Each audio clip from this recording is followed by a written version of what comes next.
Hello everybody and welcome to OmniPoke, the channel that brings you guys everything Pokemon. I'm Jack and today I'm here with another of our Forbiidden Light deck analysis videos. This time we're going to be doing an IRL deck analysis just because I've already printed proxies and stuff. I'll probably be moving to a similar style to Joe as of the next set, but right now I've got proxies and stuff and I've got a few decks built anyway, so I thought I'd just quickly run them down IRL. Today we're going to be looking at Ultra Necrozma-Malamar, a deck that's very similar to RayEels from the past. It was RayEels was a very successful deck in its day, and it's very similar in style to this deck. This deck has been sort of scaled up damage wise to cope with power creep, has been power crept itself, but also just in general is such a strong archetype. It sort of all fits together so well. It seems like this is going to be definitely at least tier 2, if not maybe even tier 1, going straight into this format. Hits great numbers, got really good acceleration, and yeah, it's just a really strong deck. So kicking us off for the Pokemon, we have 3 Ultra Necrozma. Ultra Necrozma is from the new Forbiidden Light set, really fantastic attacker. Dragon type, 190 HP. The Dragon type, this is one of the first Dragon types we've seen for a little while that's actually viable. I think the last one was Dialga, but before that there wasn't much going on for Dragon types. It's got 2 attacks, both for a Psychic and a Meteal Energy. Photon Geyser is the first that does 20 damage, and you discard all basic Psychic Energy attached to this Pokemon, and you do 80 more damage for each Psychic you discard that way. So with 1 discard you're doing 100, with 2 discards you're doing 280, 180 with 3 discards, sorry, you're doing 260. So 180 is a pretty good number. With Choice Band that pushes to 210. That's knocking out things like Zoroark, things like Glissopods, all of these 200 HP Pokemon, all of the evolutions this is knocking out, Lucarios, all of this good stuff, Buzzwoles, that's all getting knocked out, discarding 2 energy from Photon Geyser. If you have a Choice Band attached, we also have Beast Energy in this set, and Beast Energy is being played, which is another card that adds 30 damage, which also pushes it up to 210, which again is a really good number. Only discarding 2 energy is a fantastic amount. It means that you only ever really need 2 Malamar on board to be able to cycle these attackers, which is great. And yeah, just in general, like I say, the power creep has pushed the damage up from where Ray was. Ray did 60 times the amount you discarded with no base damage. This does 20 plus 80, so you can see how this is already doing fantastic numbers. So yeah, this attack is kind of the main focus of the deck. You're going to aim to one-shot 3 2-prize Pokemon turn after turn with Photon Geyser, and yeah, take 6 prizes super quick once you've got a couple of Malamar set up on the board. The Sky Scorching Light GX attack is also, as I say, Psychic and Metal cost. You can only use this attack if there's at least, if the game has 6 or less prizes left between you and your opponent, and if that condition is met, you put 6 damage counters on all of your opponent's Pokemon. Again, that's a really good number, because it means that you can either take knockouts with this, you can maybe hit something, maybe you've only been able to discard 1 energy, or you haven't found your Choice Band or Beast Energy, so you've had to leave something in the on the bench. You can Sky Scorching Light GX later on in the game to be able to take those prizes, but you can also front load this, and you can also set up with this, which is really nice. It's a bit more awkward to set up with since you have to have met this condition, but you can still set up knockouts for this. Doing 60 to things like Buzzwole means that you only need 1 discard with a Beast Energy or Choice Band to one-shot, which is really nice. We also have some other cute answers to Buzzwole as well, as that seems to be one of the mainstays going into this format. But yeah, just in general, it's a nice little math fixer. It's not amazing, but it is nice to have the option to have sort of a spread damage attack if you want to use this kind of attack, which is nice. More often than not, you're going to be using Photon Geyser to just one-shot things and blow them up. But in general, you do have access to the GX attack anyway. Should also mention it's weak to Fairy and has 2 retreat costs. Weak to Fairy, maybe worth noting, there are a couple of Fairy archetypes that seem quite good. But in general, I think there could be definitely worse weaknesses to have. Next up, we have a 4/4 Malamar line. Unfortunately, this is all still proxied. I have these, but I don't have them on me at the moment. Malamar is pretty much an exact reprint of things like Bronzong and Electric from past sets, with the ability letting you, once during a turn, attach a Psychic from the discard to one of your benched Pokemon. For each Malamar you have in play, so if you've got 2 Malamar in play, you can attach 1. You can use the ability twice on each Malamar and attach 2 energy, which is really good. That's how we're going to be sort of powering up Photon Geyser. You're going to discard maybe 2 energy, and then you're going to have 2 Malamar on the bench. You're going to find a way of getting an Ultra Necrozma onto the bench, which we can indeed do in this deck.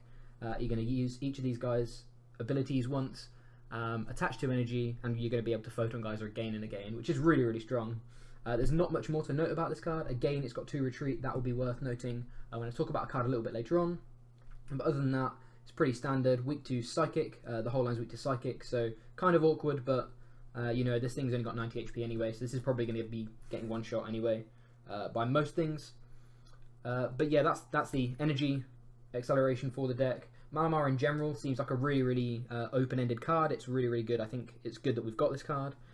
We've already done some lists with Malamar that aren't focused on Necrozma. This seems like a really, really universal card that will see a lot of play. So it's definitely, I think, very, very good that we've got this card in the format now. For our one-off Pokemon, we have Mew, Oranguru, and Dawnwing's Necrozma. Mew is a really, really good non-EX attacker, as is Oranguru, but in general you're going to want to be using Mew. Mew lets you copy Ultra Necrozma's attack, which is really, really nice. It means that you can do it on a 50 HP basic, which is kind of awkward, but it's also a 1 prize Pokemon, meaning that you, 1, can get through things like Hooper, plus 2, you can also skew prize trades, which is really, really good. Sometimes your opponent will try and skew the prize trade themselves by knocking out Malamars, but in general, if they're not going for that and if they're just going for your attackers, you can force them to use or go through Mew instead, which is nice. It also has access to pretty much any attack in the game, or in your deck at least, that are good, meaning that you can often pretty much do whatever you want with this one Mew. Some people have been playing a high count of Mew, some people actually have been running more Mews than Ultra Necrozma, but I feel like that's more for the sort of Psychic box deck in general. I think focusing on Ultra Necrozma here is a decent way to go. The high counts of Mew are always sort of appreciated, especially with free retreat as well. It's also a good starter. Oranguru is our N counter. We don't want to sort of lose to a late game N. A lot of our board setup is a lot of our sort of deck is based on the board anyway. It's a board setup rather than a hand setup. So in general, N isn't too bad, but often we'll have to find that last sort of choice band or Guzma or whatever. So it is good to have some kind of backup. Again, it's also a nice attacker, and you can power it up in 1 turn, which is nice. This can also one-shot Hoopers, which is cool. But just in general, we're going to be wanting to use the Instructability to get us out of awkward spots in the late game when our opponent has ended us to a low hand size. And finally, Dawnwing's Necrozma. This is kind of the Keldeo of the RayEels package. Keldeo was played to be able to rush in, to try and, or to get your attackers onto the bench, to then power them up with the ability, and then you free retreat back into the attackers and swing again. And Dawnwings does exactly that. You've got the invasion ability, and we have floatstones in the deck to be able to invasion, set up, and free retreat into your attacker, which is great. But also worth noting is you actually have 2 very viable attacks on this guy. Dark Flash for 3 Psychic does 120 and isn't affected by resistance. Means you're still 2-shotting Zoroarks, which is nice. And you are still calculating for weakness, which also helps against things like Buzzwole. And then Moon's Eclipse GX for 3 Psychic, sorry, again, there's 180, and you're completely immune next turn. You can't be hit by damage, and you can't be affected by any effective attacks, but you can only use the attack whilst you have more prizes than your opponent. So there is that little caveat. But in general, I've found this GX attack to be more useful than Ultra Necrozma's in a lot of cases, because if your opponent's gone down to 1 prize maybe, again you've forced the Mew, or they've been trying to take out Malamars. If you're able to then Moon's Eclipse, they can really, really struggle to deal with this Dawnwing's Necrozma, because this is immune. If you can then end them to a low hand size, maybe 2 or 1, they're at a low hand size, they can't deal with the active, and you can then sort of go into your Ultra Necrozma next turn and take your final 2 prizes. So it's definitely a really, really good sort of board flip card, and definitely can be a real problem. And again, it's a fantastic card to deal with Buzzwole. Mew is also another really, really good card to deal with Buzzwole as well, is worth mentioning. All of these Psychic types are great for dealing with that guy. So yeah, in general, we're going to be using it for its ability, but it is actually a very viable attacker in this deck as well. Finally, we have 2 Tapu Lele. We have so many outs to Tapu Lele, with Mysterious Treasure being released in this set. It turns out you can maybe cut one of the Lele's. Most decks like this will be looking to run 2 or 3. We've gone for 2. 1 for space, plus 2, as I say, we've got so many outs. Turns out you have a lot of outs to turn 1 Lele anyway, so you don't always need to have the 3. It's always good to have an extra, I suppose. if you need it in the late game, and starting it early can be really brutal. But in general, we found just upping the supporter count is also pretty good. That's where we found the most success with the list, at least.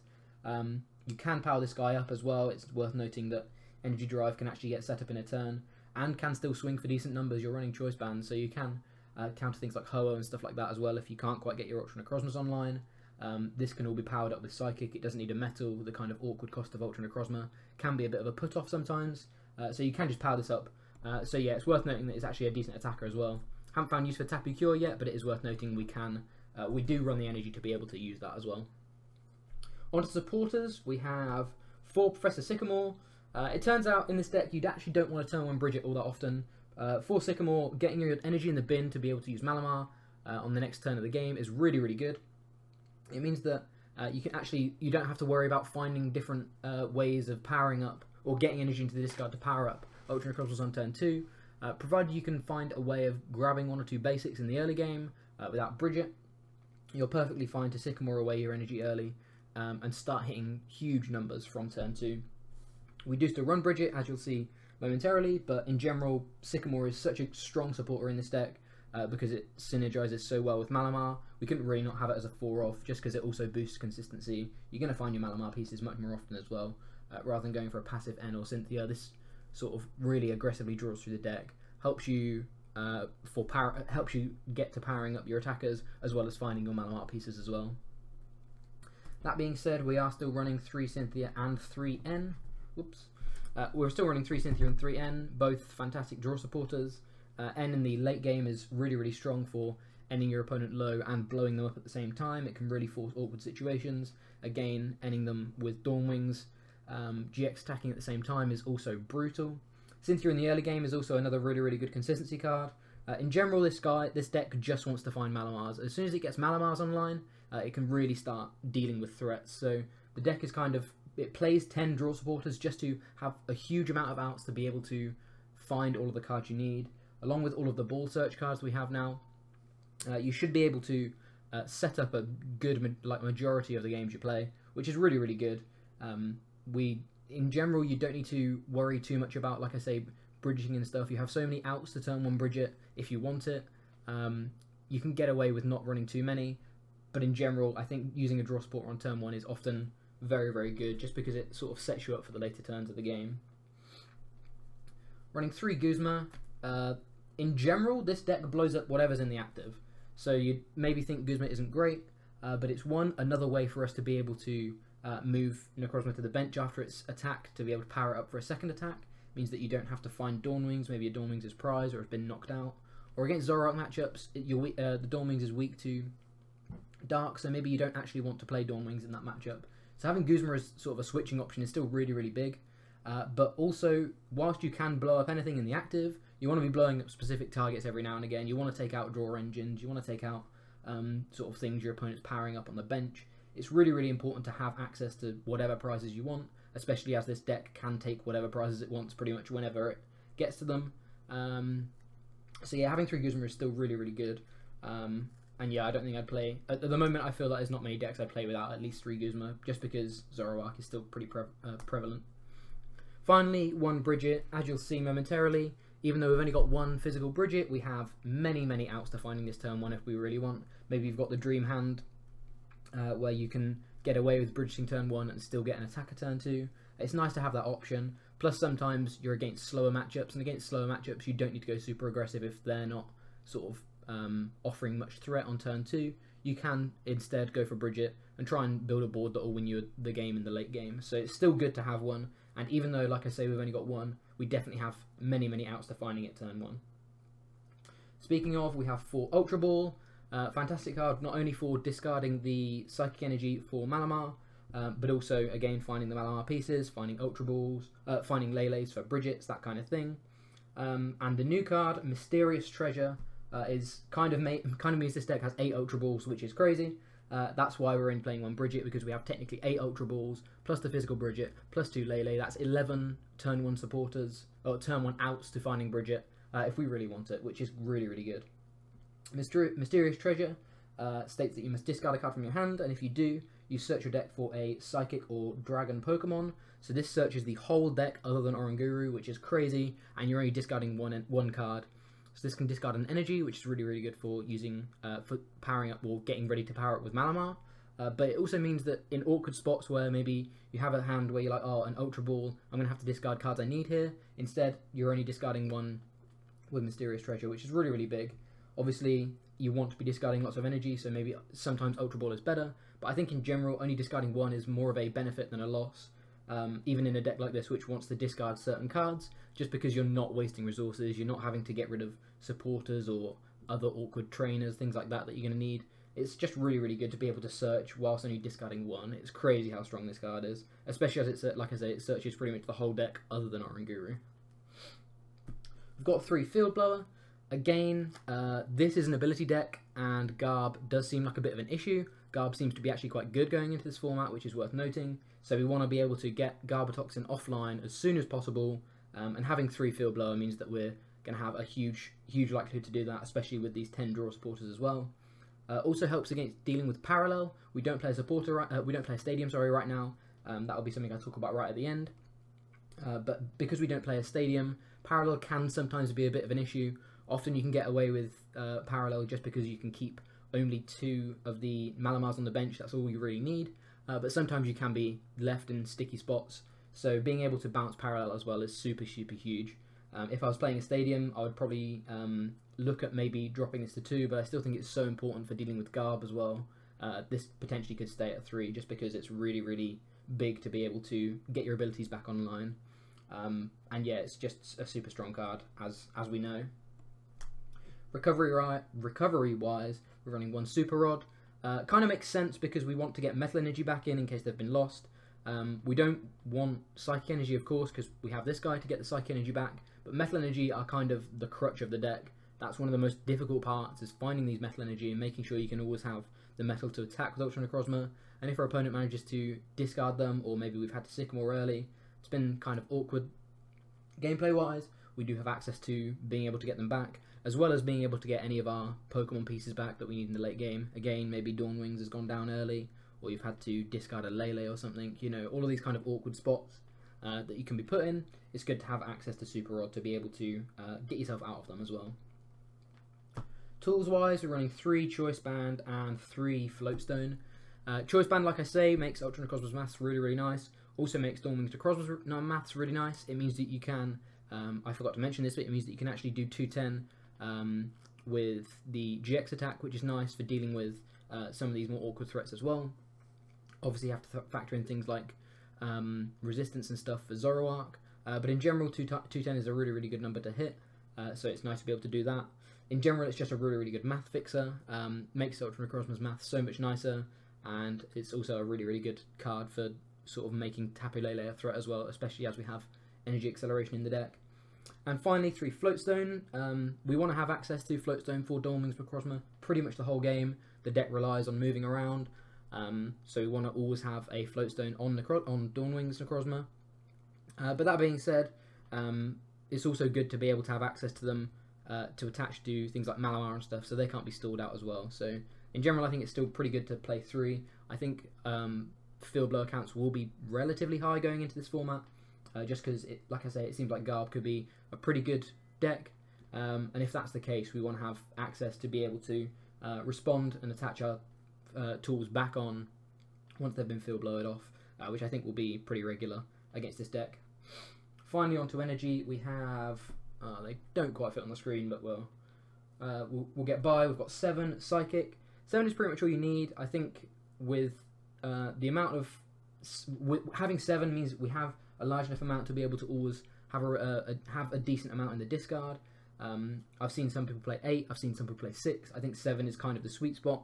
It means that you have a lot of outs to discarding them early, as well as being able to manually attach them later on in the game, just to finish things off. Maybe you have an ability locked or stuff, you can still find these energy, which is really, really important to be able to actually finish the game out without Malamar. But it just means, like I say, you've always ditched them if you need them, if you need to be able to use Malamar, but you also have access to them in the late game as well. We have 4 Metal Energy. Again, we need this for Ultra Necrozma. so you need to have 4 pretty much, and in combination with a single Beast Energy, which is I think also really important in the deck. Again, it's a huge math fixer, much like Choice Band. Doing that extra 30 damage is huge. Beast Energy Prism Star I think is possibly the most powerful Prism Star we've seen so far. Maybe Diancie, but those two cards are insane. But yeah, meaning that because we have Beast Energy, we technically have 5 Metal Energy, which I think is a really good number. Old RayEels only played 4, so you could potentially play sort of a 3-8 split with 1 Beast Energy, because Beast Energy can count as either. Though that being said, Beast Energy cannot be discarded for Ultra Necrozma's attack, so it's pretty much always going to be taking the role of a Metal Energy. But yeah, I think it makes sense to only run to have 5. I think one of the main sort of issues for the deck is not being able to find the Metal Energy. So running 5 means that we should be able to find them consistently enough to always pose a threat with Necrozma. A couple of cards we've omitted, but you could potentially play. Ultra of the Moon instead of Floatstones is a really cool one, as you have Psychic Energy. It reduces the cost of your Pokemon with Psychic Energy attached by 2.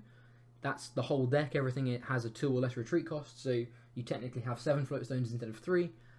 But 1, they can be field blowed away / paralleled away. Obviously Floatstones can be as well, but Floatstones can't be stadiumed away, whereas Ultra of the Moons can. Plus your opponent can take use of Ultra of the Moon. And number 2, I think Floatstone in general is a little bit better because you can play multiple down. If you have an Ultra of the Moon in play, you can't play another one to maybe draw with Oranguru, or maybe you have to ditch them early. Whereas Floatstones, you can put on at least somewhat valid targets as well. Plus, if you've got Ultra of the Moon out, it means you're attaching Psychic Energy to weird things like Malamar that aren't Ultra Necrozma, and pretty much you just want to be attaching to Ultra Necrozma to knock stuff out. Another card that's briefly worth mentioning is Beast Ring. Beast Ring is a fantastic card. It's one of the best cards we've seen. I think in probably about a year now. It's insane how strong this card is. It means you can actually power up Ultra Necrozma from the deck. The issue is, if you're powering up Ultra Necrozma from the deck, you don't have necessarily energy in the ditch, which is great if you don't have energy in the ditch, because it means that you can then ditch it. But if you do have energy in the ditch, it's kind of more awkward to be able to find them with Beast Ring, especially as you've already gone down by 2 prizes. So it's kind of counterintuitive. I still think I'd maybe potentially find space for 1, but again, another issue is finding your 1 of exactly when they've got 3 or 4 prizes isn't always the easiest. So I feel like Beast Ring is a card that's better off played in a 3 count, and if you're playing 3 counts of Beast Ring, I think you're better off playing a different deck than Malamar, because I think Malamar's energy support is so... energy acceleration, I should say, is so strong itself. You don't need to necessarily find the space for Beast Ring, even though how powerful Beast Ring is. I think they're kind of too counterintuitive for it to be the best play. But in general, again, I've seen lists that do play it, and I can see why it works. This is personal preference. This is sort of in my mind, a super consistent bare bones list that just gets Malamars out. Like I say, the 10 draw supporters sort of argue for that. But you could definitely find spaces for things like Ultra of the Moons, Beast Rings, that kind of thing. If you want to get a little bit techie, more Mews is also a nice option as well. This deck does seem really good. RayEels was fantastic back in the day. This is like RayEels 2.0. I'm really enjoying playtesting with this right now. I think the list could definitely be spiced up. But in general, if this deck sets up, it is incredibly powerful anyway. So why get too fancy when you can just have a deck that once it sets up, it can pretty much win almost any game. It's really good. So yeah, thank you very much for watching. I'll be back hopefully very soon. Quad Zygarde is the next on my list. I'm hopefully going to be recording that in the next couple of days for you guys.